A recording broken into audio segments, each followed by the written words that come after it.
William Gargan stars as Barrie Craig, confidential investigator.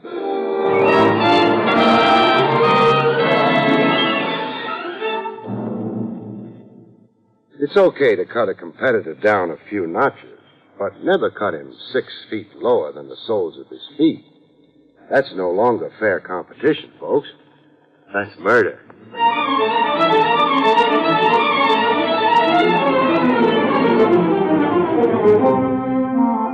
The National Broadcasting Company presents William Gargan in another transcribed drama of mystery and adventure with America's #1 detective, Barrie Craig, confidential investigator.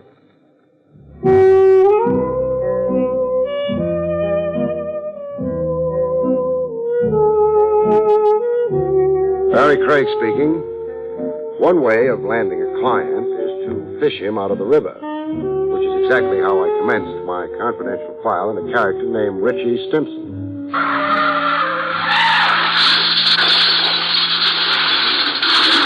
I jumped with my shoes on.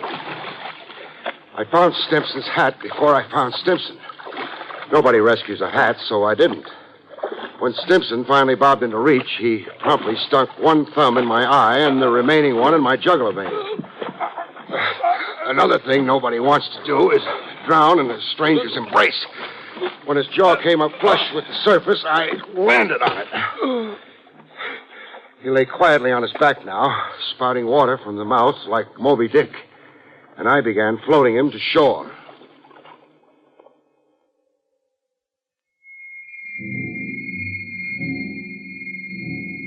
On shore, the closest shelter we could find was a junk dealer's basement store. I stuck Moby Dick right up against the stove so he could dry out. Stand there till the icicles melt, Buster. Then I got my shoes off. Oh, squish. I'd been really walking in canal boats. Rescue a guy from drowning, you expect his first speech to be thank you, but not this joker. My car. Hey, what about my car? Oh, I'm keeping it as a souvenir of the occasion. Hey, it's a brand new job. The fish will be pleased to know. Lean close a minute, Buster. Lean? That's close enough. I want to smell your breath. I wasn't drunk going through that guardrail. Get that idea out of your head. Just lousy driving, huh? Yeah, it's coming back to me now. What is? That same feeling I've been getting lately. Dopey all of a sudden.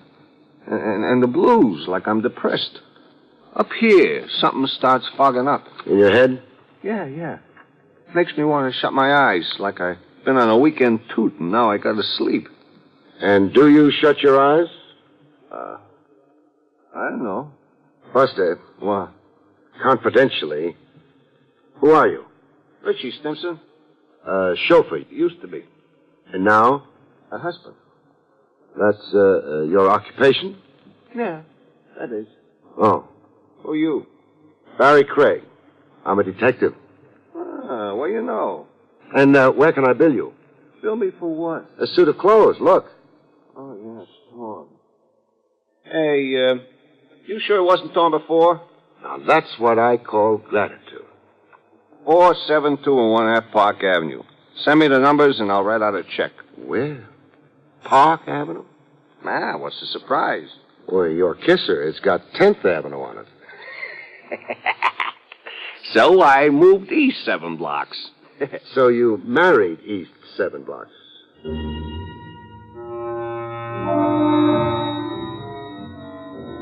I mailed Stimson my bill for suit of clothes and a new pair of shoes. And surprise of surprises, I got a prompt reply in the return mail. Addressee's name on it, Stimson, with the Park Avenue address. Well, there was a check in it, but not exactly for $100 I had politely requested. The check had an extra zero on it, $1,000. Check signed, Natalie Stimson. I read the short note that came with it. Dear Mr. Craig, a small token of my gratitude for the wonderful thing you did for my husband. Signed, Mrs. Natalie Stimson. And there was a postscript. I would very much like to meet you at your convenience. $1,000 was the most elegant persuasion I knew.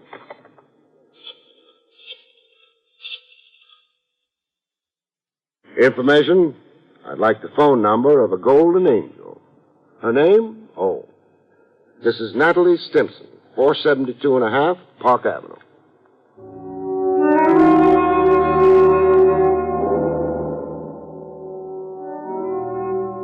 We met at a rendezvous at the lady's insistence, not mine. An out-of-the-way private for members only joint called the Club Socrates, where people dined lying down on couches like the old Roman nobility. The maitre d' hotel wore a toga, and the slant-eyed waitresses were all made up to resemble Cleopatra. Natalie tried to clear up my confusion.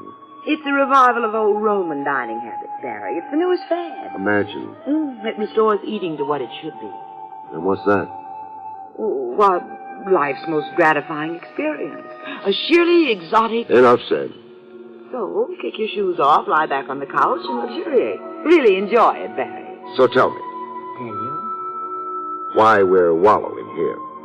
Oh, I want to talk to you about Richie. Oh, your ex-chauffeur and present husband. It's his unaccountable depressions. You worry over them. Richie's told you about them? You sound surprised. Well, I am, for Richie to confide so quickly. Well, I'm a guy people right away confide in.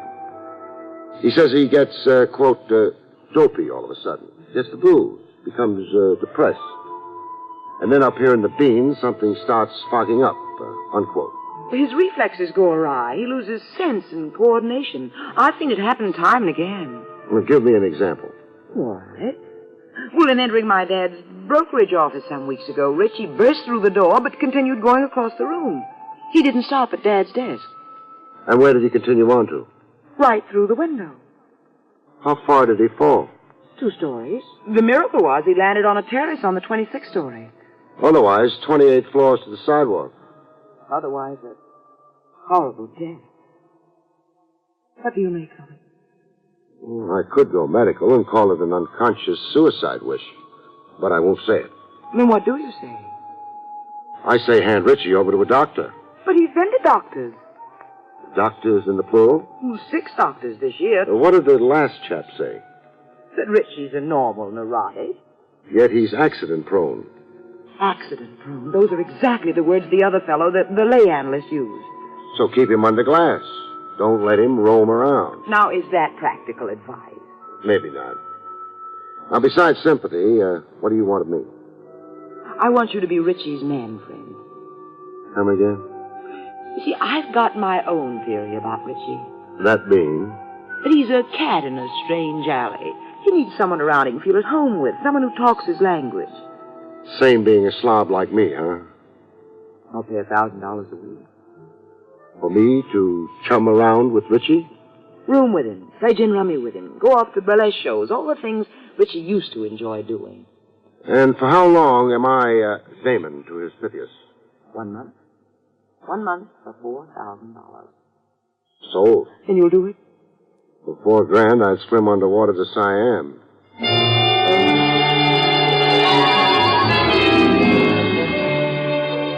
And that's how I came to move over to Park Avenue. But not without protests from my newfound buddy. Get your hat and scram out of here. If I do that, I'm unemployed. Hey, who's paying you? My father-in-law? I haven't met him yet. Natalie? Natalie. So, Natalie hires you to watch over me, huh? Oh, you got that wife in a million. Hey, what's Natalie paying you? Oh, a mere 1,000 a week. 500. What happened to my other 5? I just cut in for it. You did? Yeah. I could use more dough. They're keeping me on short rations. And if I get stubborn about my whole 1,000? We're not best friends no more. You run out of here like a thief. You're unemployed. Bum. Okay? Okay, partner. I'll give you a horse. You run your 5 back to $1,000. Decent of you. Hey, what do we do today? Anybody for the zoo? Zoo, my eye. Hey, I know what. So do I. Oh, hey, you're not a mind reader. Your mind reads easy. The Crescent Burlesque House over in Hoboken. What do you know? You are a mind reader at that.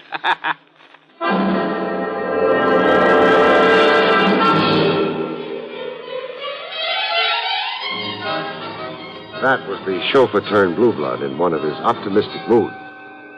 I also got him in his pessimistic moods, and right on top of breakfast. Hey, the fog's coming up. It's beating at my eyeballs. You're depressed today. I feel lousy. Boy, how lousy I feel. Hating the world and yourself? Yeah. Yeah, that's one way of putting it. Hey, will you look? I can't even tie my shoelaces. Hand shaking? Yeah, like that head mom over at the Crescent last night. The reflexes all shot, huh? Who knows about reflexes? Now, look, hold one arm out straight in front of you. Huh? Okay. Now what? Close your eyes. So they're closed. Now bring a finger back and touch the tip of your nose. Touch the tip. Oh! Trouble? I jabbed my finger in my eye. Couldn't find your own nose, huh? Hey, what does that mean? Your coordination's off. Way off? Way off. Hey, what does it to me, huh? Well, ask a doctor. Well, I've been to doctors. I've been tapped with little hammers, x-rayed. I've been laying on couches and talking myself hoarse. Talking about what? Oh, anything that came in my head. Psychiatry, this was. About kid days, my old lady. The time Lefty Louie came at me with a butcher knife. Over abroad, this was. And, about Miss Curran. Miss Curran? Yeah, my teacher in 4B. I used to dream about her a lot. I figured to marry her when I grew up. So why didn't you? Well, at the time I was in 4B, she was 72. No, what I got ain't for doctors. I tried them. Hey, what we do today, huh? We'll stay indoors and play gin. Leave us not tempt your reflexes.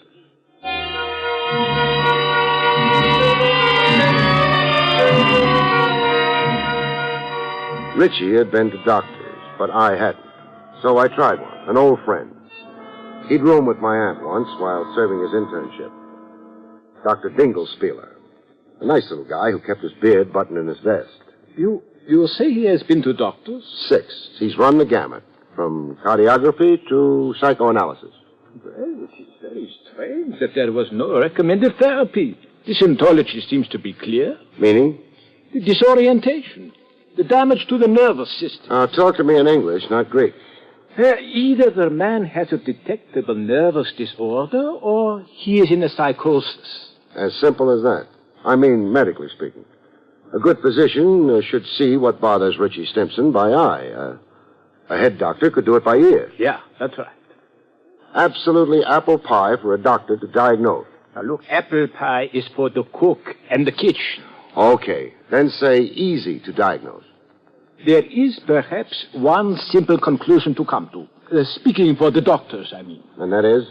Well, that your friend had none of these symptoms you have described at precisely those times when the doctors examined him. Had none of the symptoms at the time of examination.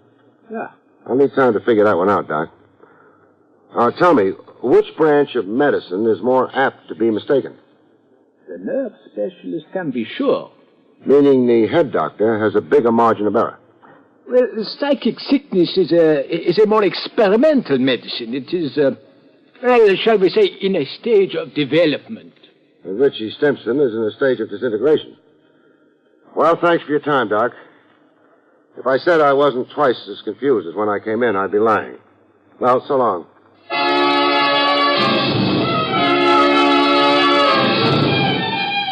I trotted myself over to 10th Avenue for a peek into Richie Stimpson's background. A look into his case history, as the science books put it. I figured out a chat with his folks, if he had any, or his neighborhood priest. But I found a brother.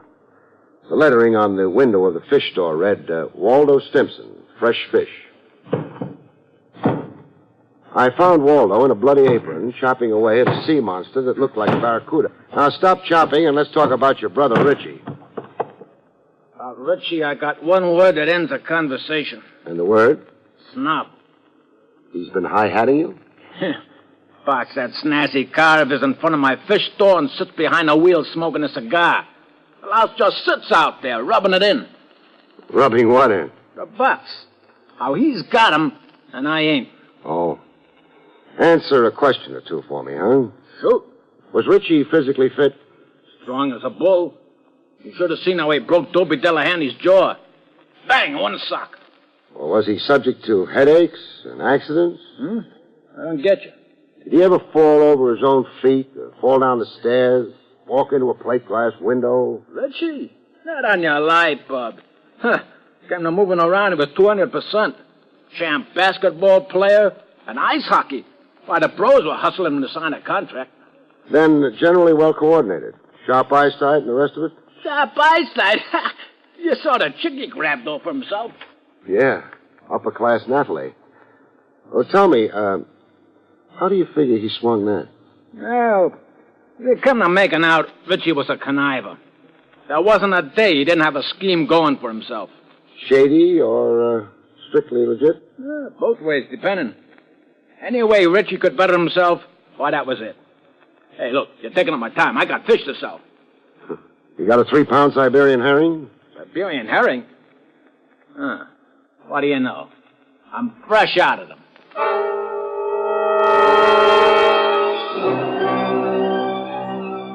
That led me to the father-in-law, C. Lindsay Bernard, broker. I wanted to know how come the uppercase Bernard had sanctioned his daughter's marriage to the family chauffeur. I found Bernard, senior, behind a mahogany desk the size of a tennis court.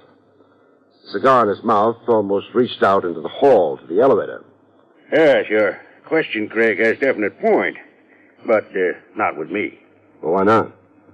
There's no snobbery in the veins of C. Lindsay Bernard. Not a drop of it, sir. We're a tribe of great commoners. Why, my father cleaned sewers, and his father sold pots and pans along the great American highway. Then you approved of Richie Stimson? Oh, heartily, sir. You might say I cheered him up that middle aisle to the marriage altar. I favored Richie over Byron Follansbee. Yes, sir, a red-blooded young man like Richie. Why, I abetted his cause with Natalie. I am against the rich inbreeding with the rich. Very bad for progeny. Transmits white blood cells. Offsprings are anemic. Cut. My ears are bent. While we're on this high-level talk, a quotation comes to my head. Something we used to recite in school, Mr. Bernard, from Shakespeare. Oh, always a pleasure to hear Shakespeare quoted.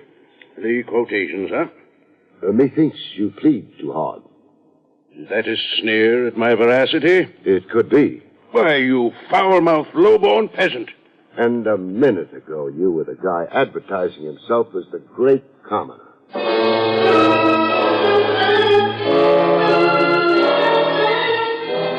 From Bernard Sr.'s office, I drove back to Park Avenue to resume with Richie Stimson. We had big plans for the evening. A repeat of the night before the night before. The Crescent Burlesque over in Hoboken. At 472 and a half Park Avenue, I found Richie already downstairs on the street. On the sidewalk a few feet away from the big front door canopy. Top hat on him and tails as if he couldn't wait to get going to Hoboken. Only thing, he was the last guy I'd want to be seen out with. Not the condition he was in. Flat on his back with a seepage of blood dyeing his clothes red. A crowd of morbid gapers packed around him and an ambulance on its way to the scene. No, sir, no date. I couldn't see myself watching a girly show with a corpse.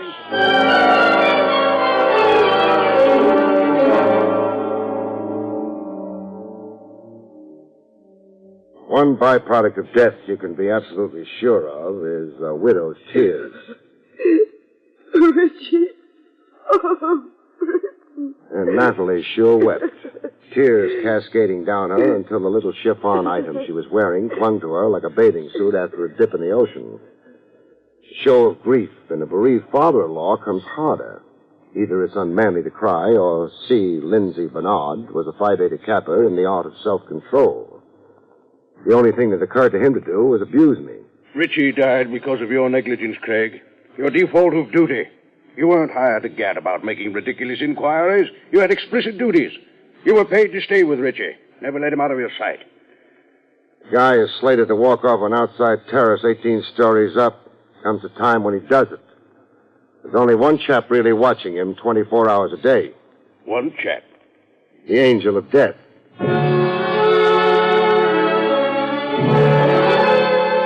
brother of the deceased can usually muster a tear or two. Poor kid. Death softened you toward your brother Richie, huh? Yeah. Yeah, I ain't got no hard feelings now. Wish you set it like this here. Look at them drapes and that chandelier. Imagine walking out on it. Walking off a terrace into space 18 stories over the sidewalk. Yeah. What a way to go. Your beautifully coordinated brother. The kid with sharp eyesight and trained reflexes. Oh, about that. I didn't exactly feature the right dope on Richie that time we talked. I sort of left something out. You did? Yeah, something that came back to mind. You see, Richie was a big one for accidents. All the time falling down cellars or fire escapes. And your pains here in the head, always with a wet towel and the ice pack on his bean. You get me, huh? Better than you think, Waldo. Tell me something. What? Who's paying you to lie to me, and how much are you getting? Well, suppose I am in the way of a few bucks. No harm to nobody. Why should I pass it up?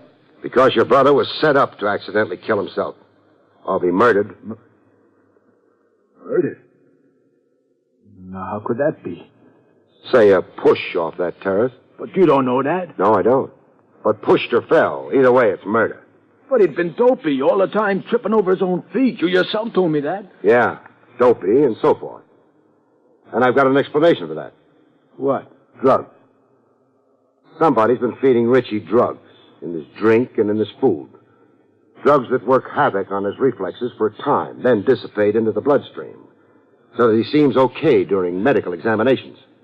Yeah, but who'd be feeding him drugs? Who offered you a bribe to suddenly remember that Richie was accident-prone? Two of them did. Natalie and her old man. I only got a piece of the truth from Natalie. I didn't marry Richie. He married me. What was the blackmail threat that got you to say yes? As my father's chauffeur, Got something on your father? Some business irregularity your father could be liable to prosecution for? That it? Okay. Clam up pending advice of counsel. I'm content to let the whole story wait on the autopsy. The autopsy? The one I'm ordering to be done immediately. To determine the nature of the drug that got Richie drowsy and dopey enough to walk off that terrace into cold space. This one hasn't had time yet to really dissipate into the bloodstream, beautiful. I will never hire you. People are all the time hiring me as a cover for their cute operations. I can be hired, baby, but not bought. Hired, but not bought. I'm sure you understand the difference. You've been to college.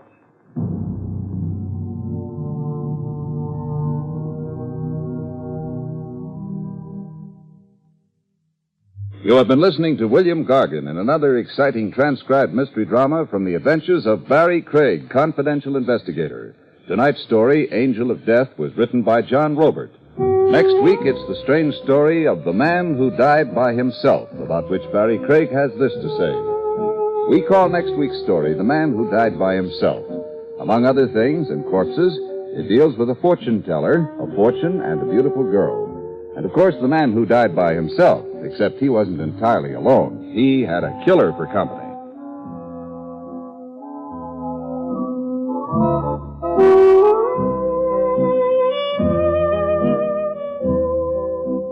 The National Broadcasting Company has just brought you an NBC Radio Network production with William Gargan starring as Barrie Craig, confidential investigator. Directed by Arthur Jacobson. Cast included Paul Duboff, Betty Lou Gerson, Jack Carroll, and Jack Moyles. This is John Lang speaking. Join Groucho Marx for You Bet Your Life tonight on the NBC Radio Network. When his jaw came up flush with the surface, I landed on it. He lay quietly on his back now, spouting water from the mouth like Moby Dick. And I began floating him to shore.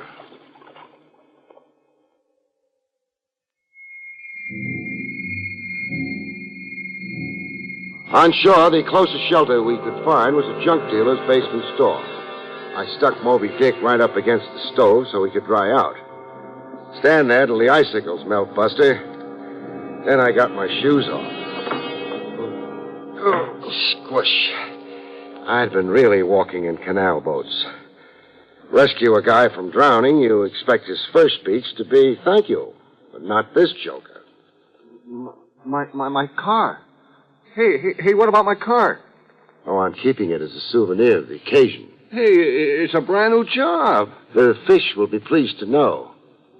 Lean close a minute, Buster. Lean? That's close enough. I want to smell your breath.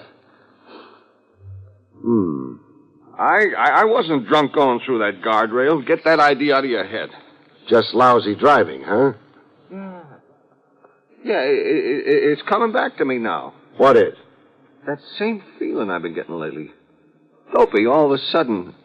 And the blues, like I'm depressed. Up here, something starts fogging up. In your head? Yeah. Makes me want to shut my eyes, like I've been on a weekend toot and now I gotta sleep. And do you shut your eyes? I don't know. Buster. What? Confidentially, who are you? Richie Stimson. Chauffeur. Used to be. And now? A husband. That's your occupation? Yeah, that is. Oh. Who are you? Barrie Craig. I'm a detective. Well, you know. And where can I bill you? Bill me for what? A suit of clothes. Look. Oh, yeah, it's torn. Hey, you sure it wasn't torn before? Now that...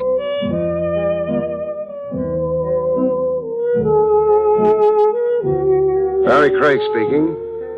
One way of landing a client is to fish him out of the river, which is exactly how I commenced my confidential file in a character named Richie Stimson.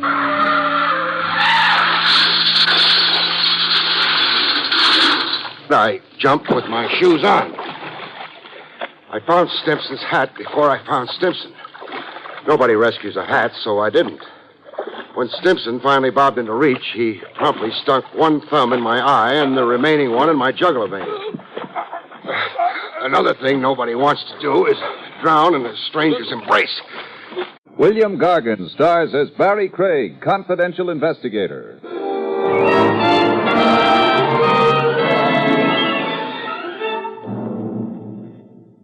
It's okay to cut a competitor down a few notches, but never cut him 6 feet lower than the soles of his feet. That's no longer fair competition, folks. That's murder.